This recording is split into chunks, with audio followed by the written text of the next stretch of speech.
Hello, thank you very much for taking the time out of your schedule to join us today.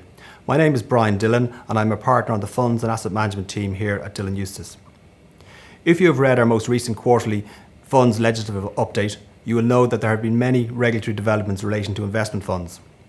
If you have not yet had the opportunity to read our funds update, it is available at dilloneustace.com. Affordability, liquidity and sustainability and their respective applicability to investment funds have been a constant focus of both ESMA and the Central Bank for a number of years. Each of these topics have been the subject of thematic reviews and regulatory and legislative implementation over the past 12 months. Liquidity and the appropriate risk management of liquidity and value for money must continue to be a priority for all funds. Funds should by now be fully compliant with the Sustainable Finance Disclosure Regulation Level 1 transparency requirements.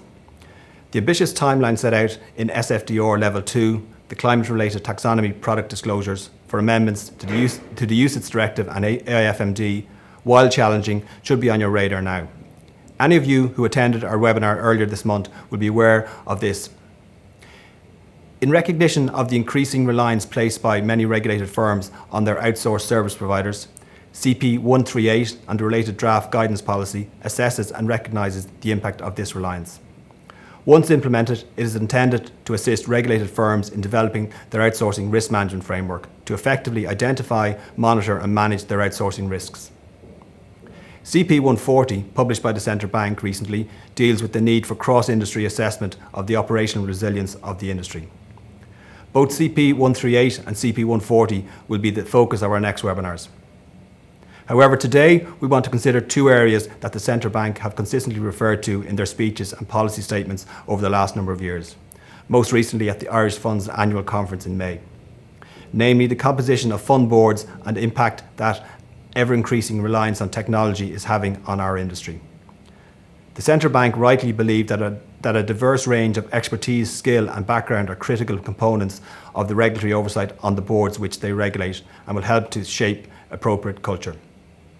Senior Associate Alana Hannon will examine some of the relevant factors and issues that should be considered when reviewing board composition. Alana, over to you. Thank you very much, Brian, for that kind introduction, and hello to everyone who's joined us today. In recent years, we've seen a welcome increase in the focus placed on board composition and diversity in the Irish funds industry. Today, I'll touch on the Central Bank's focus, diversity including gender diversity, and next steps following a board composition review. The composition of a fund board may change several times during its lifetime for a number of reasons, like, for example, where a rotation after a certain number of years is provided for in the fund documents, or where a decision is made to include additional skill sets to meet regulatory requirements or just to diversify more generally, or where a change to board composition may occur for personal reasons of the directors themselves. Additionally, pursuant to the Irish Corporate Governance Code, Irish funds are required to formally review their board composition, their directors and their chairman every 3 years, and also to carry out an informal review on an annual basis. These reviews provide a welcome opportunity to consider the construction of a board and any improvements which could be made to ensure that it is diversified. While the Corporate Governance Code is a voluntary code, it is industry practice for Irish funds to comply with it. In terms of board composition, the code recommends a minimum of 3 directors on a board, a minimum of 1 independent non-executive director, and a minimum of 2 Irish resident directors. While it's true that there are benefits associated with holding a longer term on a fund board, such as experience and familiarity with the fund and its day-to-day operation, it is essential that those benefits are balanced with the importance of changing that board composition over time in order to ensure that independent thought and challenge is maintained throughout the lifetime of the fund. The UK's NED Journal is conducting a global consultation on fund board composition matters. The aim of the consultation is to find out if an agreed minimum standard of fund board composition might be adopted by regulators and by industry participants. While based on UK funds, the initial analysis carried out demonstrates some interesting statistics. For example, the average board size of UK funds is approximately 3.5, with some boards of 6 members and some of far less. The average number of independents per board is 71%, with some boards made up entirely of independents and others with none at all. And disappointingly, the number of female directors on the boards of the funds analysed is just 19%.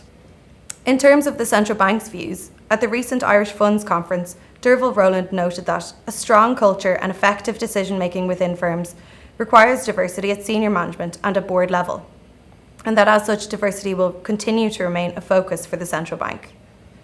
The central bank has clearly expressed that responsibility for achieving a good balance in terms of diversity sits with the board itself.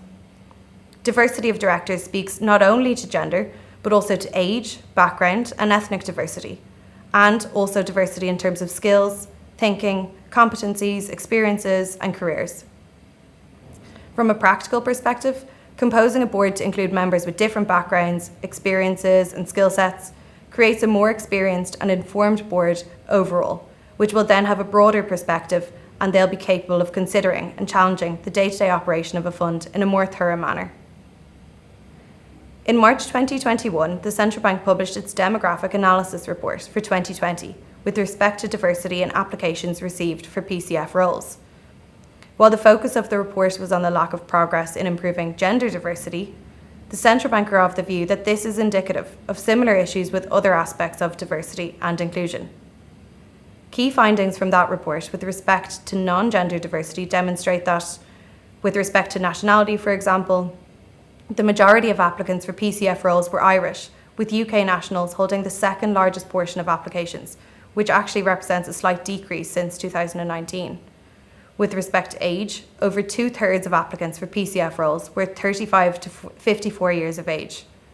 At board level, almost 3/4 of applicants were above the age of 45. So as you can see, the lack of diversity at senior management and board level does not just speak to gender diversity. But in terms of gender diversity specifically, research from the IMF has shown that if women's employment equaled that of men, then economies would be more resilient and economic growth would be higher. It's clear from its demographic analysis report that there's a particular disappointment on the central bank's part at the rate of movement towards gender diversity, noting that to a certain extent it actually stalled altogether in 2020. Ed Sibley notes that while some progress is being made, much more needs to be done to establish more efficient board composition, and in his own words, to reduce the likelihood of groupthink, reduce overconfidence, improve decision-making, increase the level of internal challenge, improve risk management, and reduce excessive resistance to external challenge. In terms of gender diversity, key findings from the demographic analysis report demonstrate that while there has been a progress with respect to gender diversity in applications since 2012, it remains low, with very little overall change in 2020 versus 2019, which is very disappointing. Approximately 1 in 6 applications received in 2012 were for women, compared to just over 1 in 4 for 2020. With respect to high-impact regulated firms, men hold 85% of current PCF positions in the asset management sector, and female applications for board positions fell from 24% in 2019 to 22% in 2020. The data shows that progress is slow in terms of increases in the levels of diversity in applications. But interestingly, it's existing firms which show higher levels of gender diversity in contrast to new firms seeking authorisation. The report details that unfortunately, PCF applications associated with new authorisations continue to show a significant gender imbalance, with only 1 in 5 applications being female. So there is certainly plenty of room for improvement in that aspect. This really needs to become a priority focus for funds and for their promoters, with consideration being given to building diversity into senior recruitment and succession planning. You might be aware that the Central Bank recently completed a thematic review assessing how fund management companies have implemented its requirements and its fund management company guidance. Following its review, the Central Bank issued a Dear CEO letter last October which set out its findings. The letter indicates that consideration should be given to a regular rotation of directors. This is to ensure that independent challenge is maintained throughout the life of a fund management company. Information obtained in the course of the review shows that there is a prominent gender imbalance on fund boards. Across the directorships held, only 16% of director roles are held by women. As part of its review, the Central Bank found that 2/3 of fund management companies have at least one INED who has sat on a fund board for more than 5 years. And 28% of boards have at least one INED who has sat on a fund board for more than 10 years.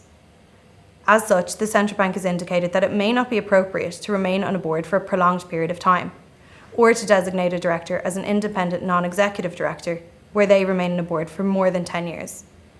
Additionally, the Organisational Effectiveness Director, the OE Director, should consider tenure and ongoing independence as part of its review of board composition and its related reporting to the board.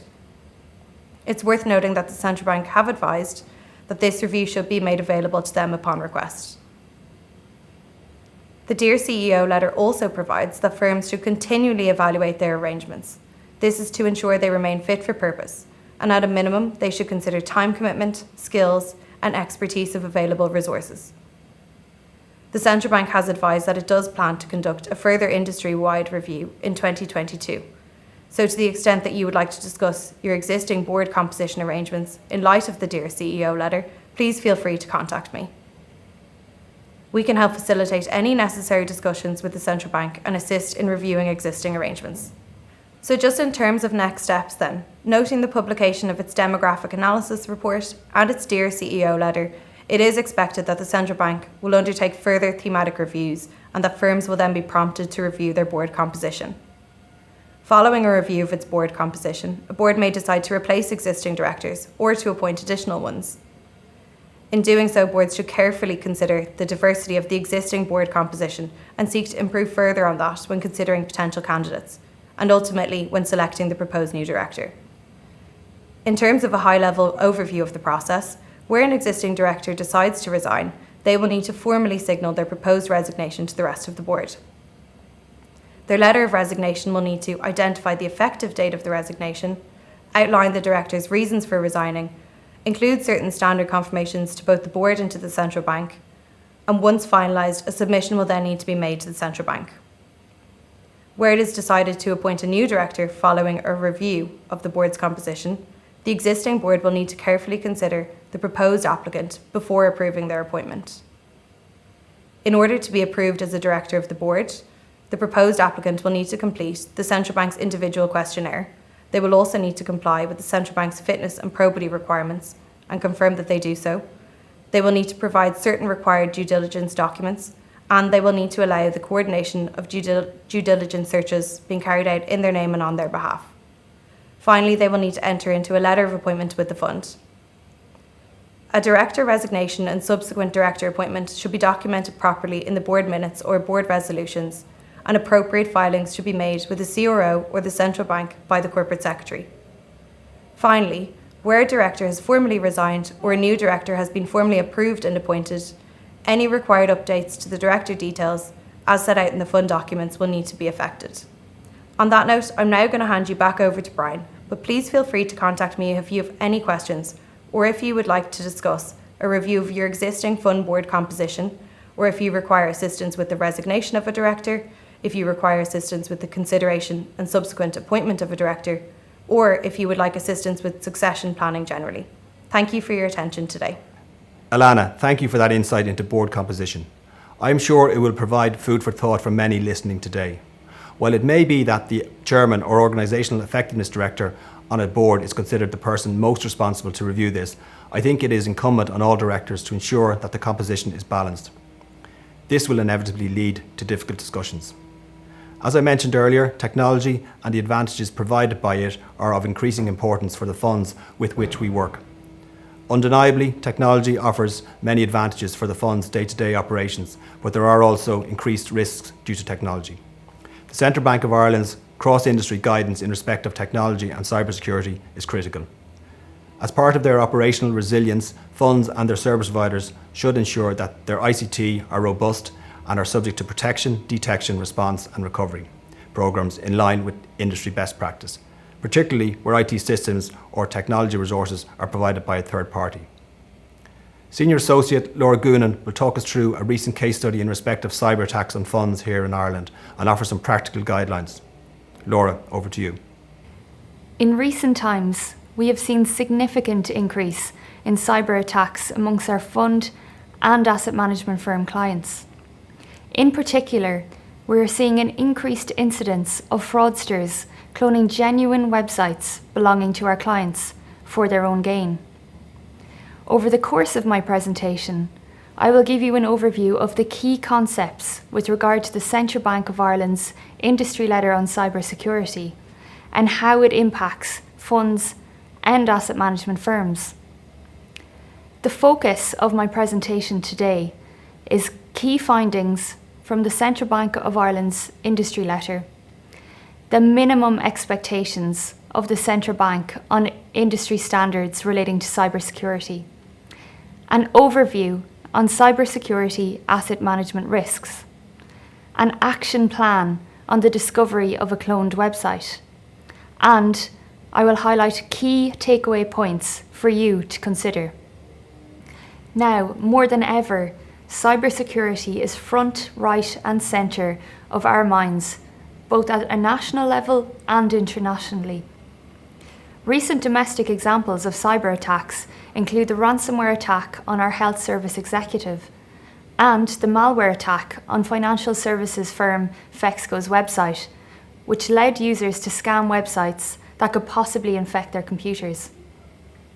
Internationally, high-profile cyber attacks include the ransomware attack on the Colonial Pipeline in the United States, and last year, the Financial Services Authority in the United Kingdom had its website and register cloned, including a page encouraging firms to register for online invoicing and payment of annual fees. It is clear from these examples that cyber attacks are a global issue and their frequency is increasing, with cyber criminals taking advantage of this new working environment, where more people are working remotely than ever before.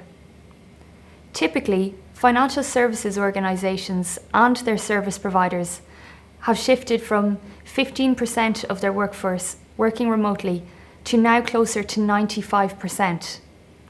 Consequently, we need to ask ourselves, are we prepared for the threat of cyber attacks? As many of you will be aware, cybersecurity has and continues to be a key focus area of the Central Bank of Ireland. On the 10th of March 2020, the Central Bank published a letter to industry outlining the key findings from its thematic inspection of cybersecurity risk management in asset management firms. The thematic inspection took place against a backdrop of a working environment that has since changed dramatically, at least temporarily. However, its findings are even more relevant today, with remote working resulting in processes and policies being placed under varying strains. The industry letter and subsequent central bank speeches to industry highlight to asset management firms that the responsibility to ensure that cybersecurity is ingrained in their firm's governance rests with the board of directors and senior management. The industry letter outlines the minimum expectations of the central bank under 6 separate headings. You will no doubt be familiar with the central bank's findings, 3 of which I will highlight today. Firstly, with regard to cybersecurity risk governance, the central bank commented that boards and senior management are not prioritising to a sufficient extent the need to have strong culture of cybersecurity embedded throughout the organisation. They also outlined their expectation that asset management firms should have a comprehensive, documented and board-approved IT and cybersecurity strategy. Secondly, in relation to cybersecurity risk management, the central bank found failings with regard to the reporting on and measuring of cybersecurity risk exposures against approved risk appetite statements. The central bank commented that boards and senior management of asset management firms do not receive sufficient reporting on cybersecurity and other technology risks. The central bank expressed its expectation that cybersecurity risk management framework should ensure related risks are identified, assessed and monitored. And thirdly, with regard to security incident management, the central bank found that asset management firms' cybersecurity incidents, response and recovery plans did not meet the central bank's expectations, with many being in draft form, incomplete, or not tested with an appropriate frequency. The Central Bank outlined its expectation that asset management firms should have a documented cybersecurity incident response and recovery plan in place, outlining what actions will need to be taken during and after a security incident. It should also be noted that the Central Bank has recently published a consultation paper seeking feedback from interested stakeholders on the proposed cross-industry guidance on operation resilience, CP140. It is useful to note that when drafting the guidance, the Central Bank has had regard to an increased dependence on the use of technology across all sectors, which has resulted in an increase of operational incidents in recent years. It will be particularly important going forward that all firms who delegate key functions to third-party service providers are confident that these delegates have in place and adhere to appropriate cybersecurity systems. Boards should be requesting regular updates from these delegates and should have an understanding as to how the relevant services are delivered and how each service could be disrupted, especially where technology resources are provided by a third party. We expect that the Central Bank will follow up with individual firms in due course to ensure that they are taking steps to enhance their cybersecurity resilience and to minimise the risk to themselves and to the wider industry from a cyber attack. It is clear from the Central Bank's industry letter and CP140 that it is of critical importance for asset management firms to protect themselves, insofar as possible, from internal and external threats. In the case of funds, assurances must be sought by boards from the fund's delegates. Many investment funds have experienced external cyber attacks through bogus redemption requests and attempts to circumvent what are usually robust anti-money laundering protections. In our experience across the funds group in Dillon Eustace, the creation of elaborate scam websites has become an increasingly common threat for both asset management managers and investment funds, with several experiencing multiple attacks within a short time frame. We have seen a 50% increase in these types of cyber attacks over the last 12 months, as opposed to any other year. Funds and asset managers have had their names and identities cloned using very sophisticated methods, which in some circumstances has resulted in significant losses arising to unsuspecting investors who have subscribed to the cloned funds on foot of the unauthorised website. The fraudsters behind this are luring investors to scam websites which promote fake investment opportunities, assets or shares. In each case, the property or opportunity is either non-tradable, valueless, unreasonably expensive, or simply does not exist. There has been a noticeable increase in the creation and registration of domain names for financial firms, not all of which are genuine. The Central Bank has warned in recent press releases relating to detected unauthorised firms that cloning of legitimate firms' details has become increasingly common. We have seen many examples of fraudsters quoting a combination of legitimate authorisation numbers, company registration numbers, addresses and links to seemingly legitimate websites for the purpose of this fraud. There is no doubt that it is difficult, if not impossible, to completely protect your fund or asset management firm from all forms of cyber attacks. However, through our experience working with a number of clients who have been victims of cyber attacks, we have identified some practical steps to follow in the event that your asset management firm and/or fund be subject to an illegitimate cloning of your firm or fund's identity. These steps can be broken down into notifications to relevant individuals, entities, regulators, and investors. We will now also provide you with some suggested preventative measures. Immediate steps that need to be taken where the website of a cloned fund is discovered are notifying the board of directors of the cloned fund, the administrator of the fund, and other relevant service providers. In the context of an Irish fund or asset management firm, the central bank should also be notified without delay.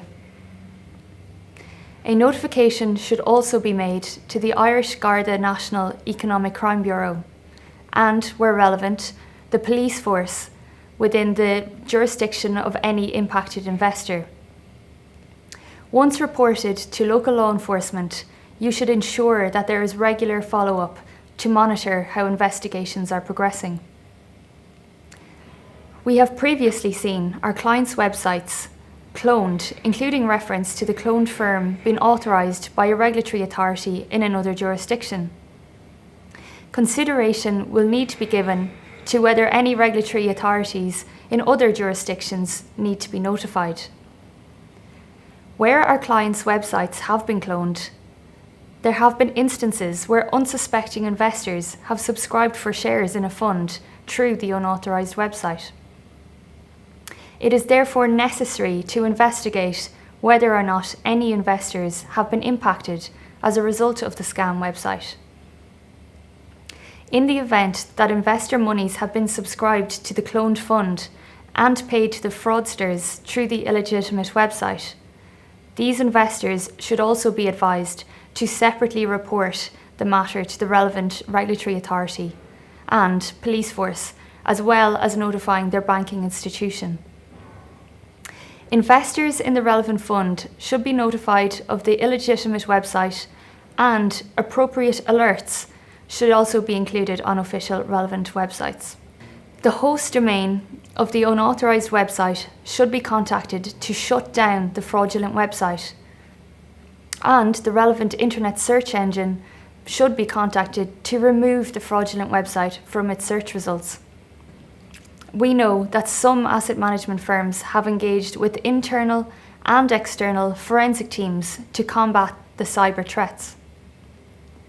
A cease and desist letter could be prepared. However, in the first instance, local law enforcement and regulators should confirm that this action will not result in tipping off. In our experience, we have seen fraudulent websites relating to our clients be established and then disabled by the fraudsters, who proceed to set up further fraudulent websites in quick succession. The fraudsters use domain names similar to authentic websites belonging to the fund or firm in order to trick unsuspecting investors into believing the websites are genuine. As a preventative measure, we would suggest that in order to counteract this behaviour, domain names similar to those of your firm or fund should be purchased to make it more difficult for fraudsters to create cloned websites using seemingly genuine domain names. This action should be borne in mind when establishing a fund at the outset, and there may be further steps needed on a case-by-case basis. Today's presentation gives you an introduction and short insight into cybersecurity breaches and how you need to prepare to meet your obligations, your responsibility, and to reduce risk.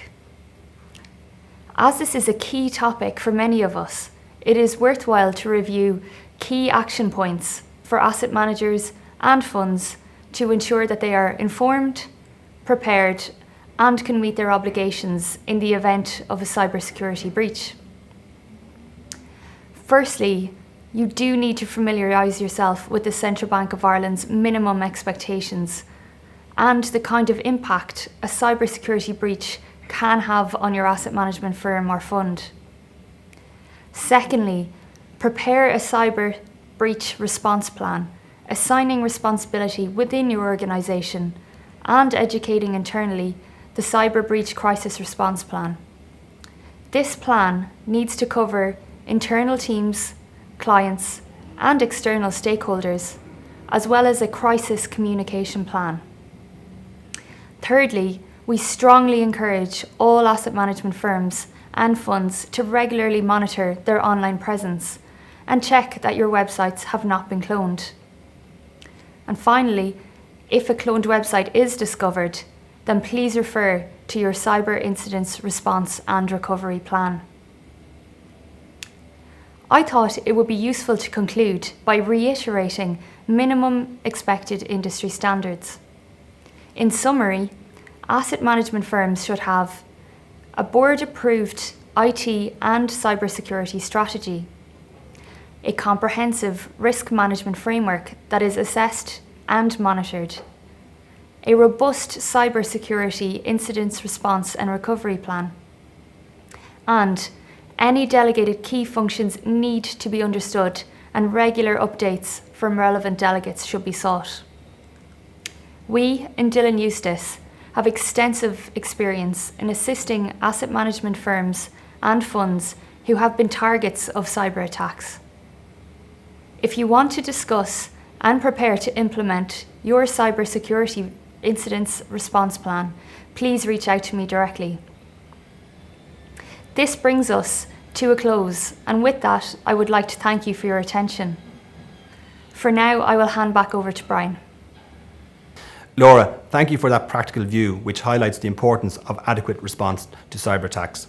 I think it is a reasonable assumption to make that many of us working in the funds industry will not have the requisite level of expertise around technology and therefore will need to upskill or ensure that this expertise is provided to the board.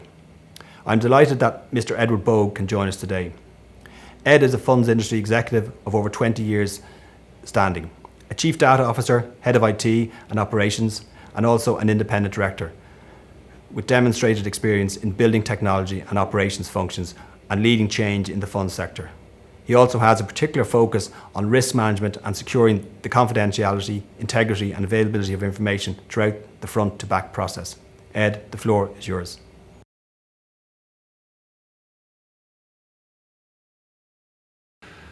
Now, some key points regarding cybersecurity following up on Laura's presentation. Clearly, following the central bank's key findings, the industry letter and subsequent minimum expectations, it's important that firms respond. But this is more than a question of responding to the regulator. There are significant risks to asset managers: strategic risks, financial, operational, and reputational risks.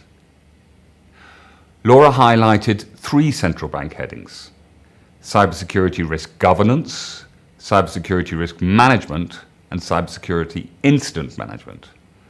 Of those 3 headings, the most important and difficult one, in my view, to address is governance, as it requires cultural change within the organization, changing behaviors.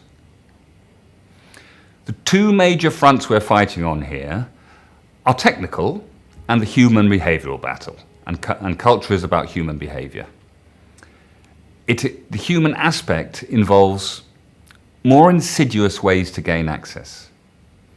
It's easier to trick people into letting you in than to beat constantly evolving encryption. Website cloning is one of these, and as Laura explained, this is becoming more common. Phishing is another, where hackers try to convince us through fake links in emails. Identity theft is another. The psychology behind these can be complex. I have some examples. Phishing. Employees receive an email to say that the company is working with IKEA to provide furnishings for home offices, say up to €200. Follow the link to apply. Now, this is insidious. This is a dangerous one because employees have been trained not to follow phishing links. A phishing link being an email with a link embedded that employees would click on, which would maybe download a virus or give access to the network. They know they shouldn't do this. But here, temptation lies in their path. There's financial gain here, and there is a decision to be made because it is not unimaginable. Actually, it's quite probable that a company might incentivize their staff to build home offices and might offer them a deal like this. This is where the danger lies. It's more than just about training emails about not following links. It's about embedding a culture to make sure that people understand where the dangers can come from. On identity theft, Facebook posts might invite you to create a rock star name from your pet's name and your first car. These the kind of things are quite common. Or they might have competitions where they ask you to offer information or things that you like. This is profiling. These are typically answers to questions that you answer when you lose your password. Think when you register for a website or when you create a new password, you're invited to answer questions, your mother's maiden name, your first car, your first pet. It's no coincidence that when you go on social media, you're asked to answer these questions in a game-like form. This is being harvested. Hackers harvest this. Again, it's culture, because I've given a specific, very popular example. When I look at these on Facebook, many people offer this information. And we know that we're in a cybersecurity age. So it's about culture. It's about teaching people to understand where things can come from and to anticipate, not just to train them in which emails to understand and to have more secure passwords. With remote working, employees are separated and it becomes more difficult to build a culture. Cultures are built in communities. And of course, we are not in communities, we're isolated. But it can be done.